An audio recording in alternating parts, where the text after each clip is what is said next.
Okay guys, so I think I got it. Well, I know I got it. And here's the explanation. Um, so the factory brake line, you know, it's insulated and there's a nut on the end of it. For those of you that have done brakes on this car, the nut spins and threads down into a rubber line, or if you have stainless steel brake lines, the line would come up and the other nut would go, well, the female side would come down.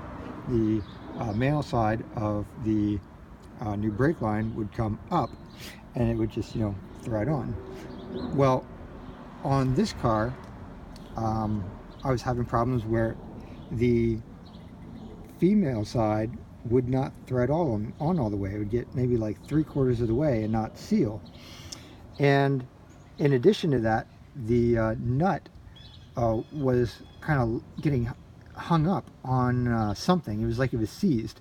Well, it turns out that well, let me, before I explain what it was, the factory brake lines, you know, will look something like this, but they'll have a little notches on the side here, not notches, but like little dimples on the side, so that when you put it up, it kind of locks into position, so this doesn't turn, so you don't need to put a wrench or anything on it. All you got to do is spin the nut from the top and it'll thread down into it. So I could only thread it about 3/4 of the way and it would leak, and I couldn't spin the nut on the top anymore, and I couldn't figure out why. I thought maybe, you know, it was seized on that line.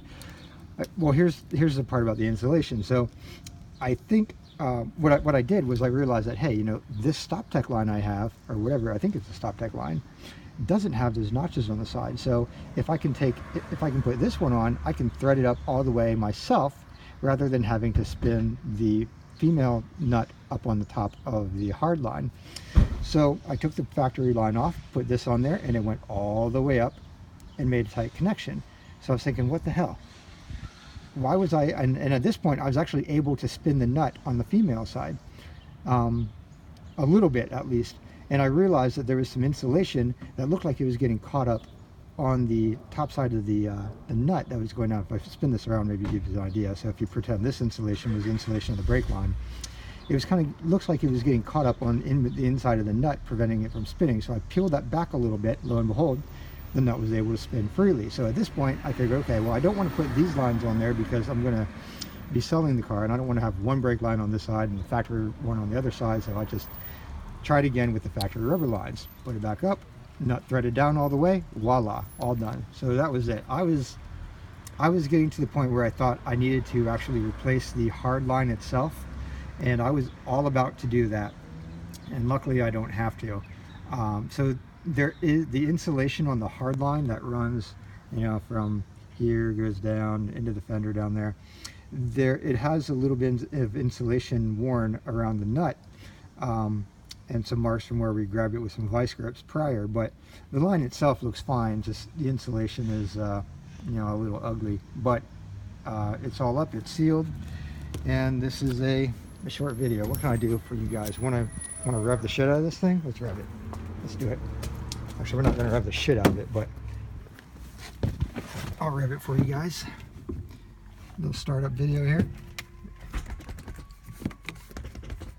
Anybody else always keep their car in gear? I do that all the time. All right.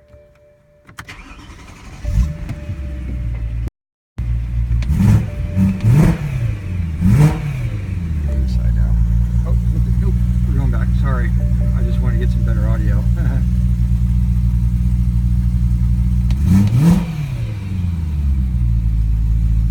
Oh, it sounds so good.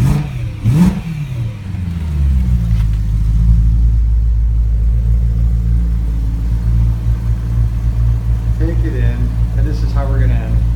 Just about another 10 seconds worth of exhaust note.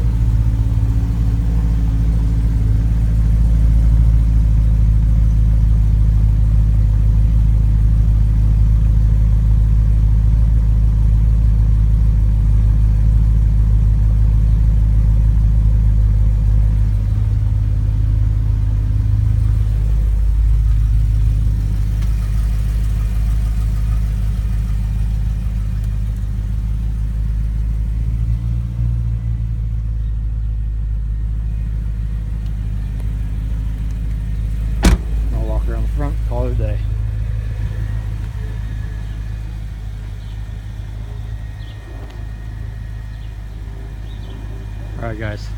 Thanks for watching. See ya.